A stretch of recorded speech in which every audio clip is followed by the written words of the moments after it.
I didn't expect the hospital to call me. Not before I could call anyone myself. Not before I was ready to admit something was wrong. But pain has its own timeline. Mine started quietly, almost politely. A pinch here, a tightness there. Moments that whispered, not screamed. I brushed them off the way I brush off everything I don't want to face. I told myself, you're tired, you're stressed, you'll be fine. I wasn't fine. Weeks passed, and the discomfort grew heavier.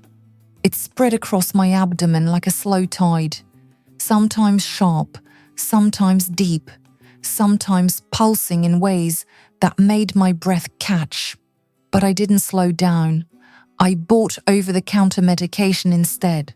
Something for the cramps, something for the nausea, something for the inflammation, something just in case.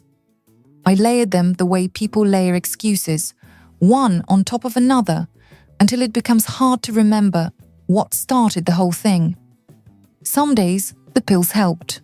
Other days, I felt worse. I never told anyone, not friends, not family, not even myself, not really. I just kept going, until I couldn't. One night, the pain woke me from sleep so violently that I sat up too fast and the room spun. I gripped the sheets, bent forward, shaking. A cold sweat ran down my spine.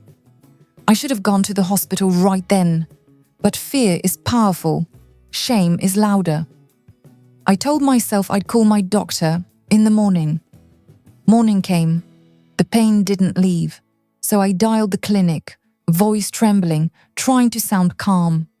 I explained the symptoms as if narrating someone else's life. The receptionist paused, too long. Then she said, "You need to come in today." Her tone made my stomach tighten. But before I could get ready, before I could even process the urgency, my phone rang again. I saw the caller ID.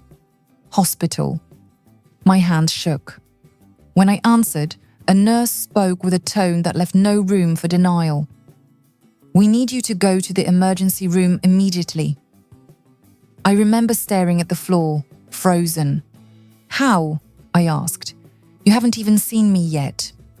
She explained, calm, firm, my chart, my medication history, my symptoms.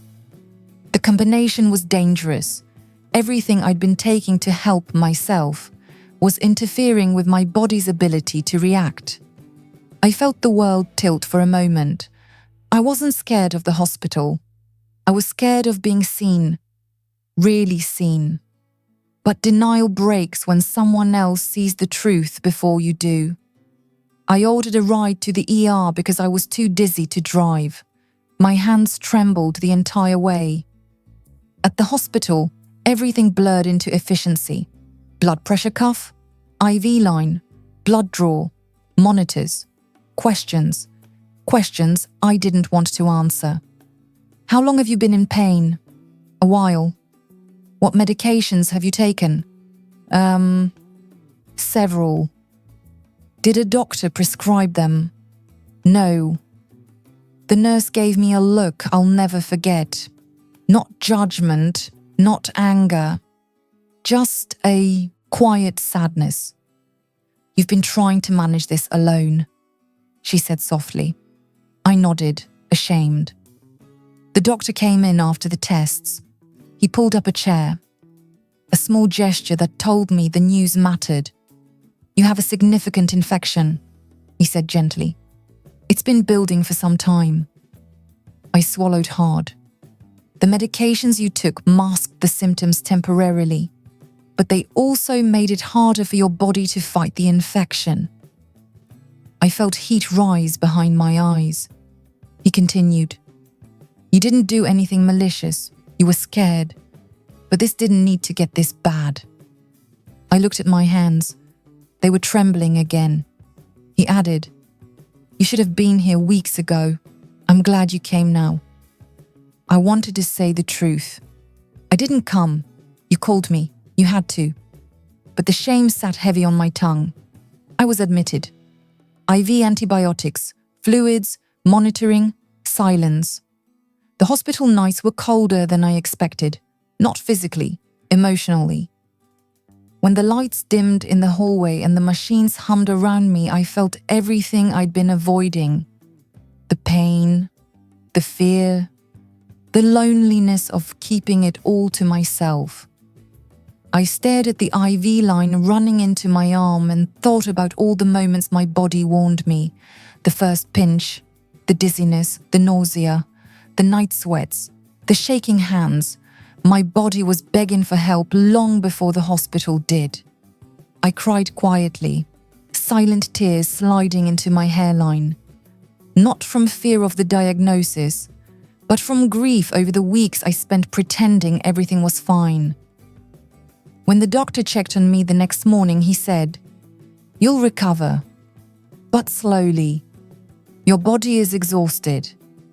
Then he added something that lodged itself deep inside me. "You're not supposed to handle everything alone." I didn't know how to answer, because that's exactly what I'd been doing. Not handling it well, but handling it alone. When I was finally discharged, the nurse walked me to the exit. She paused and said, "Next time, come before we have to call you." Her kindness was almost painful. Outside, the cold air hit my face. I took a slow breath, the kind that doesn't fix everything, but reminds you you're still here. I wasn't proud of the way I handled things, but I understood something now. Pain doesn't care how strong you pretend to be. Silence doesn't protect you.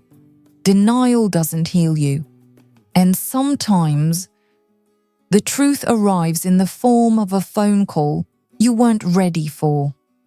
Pain grows in silence until you finally tell the truth.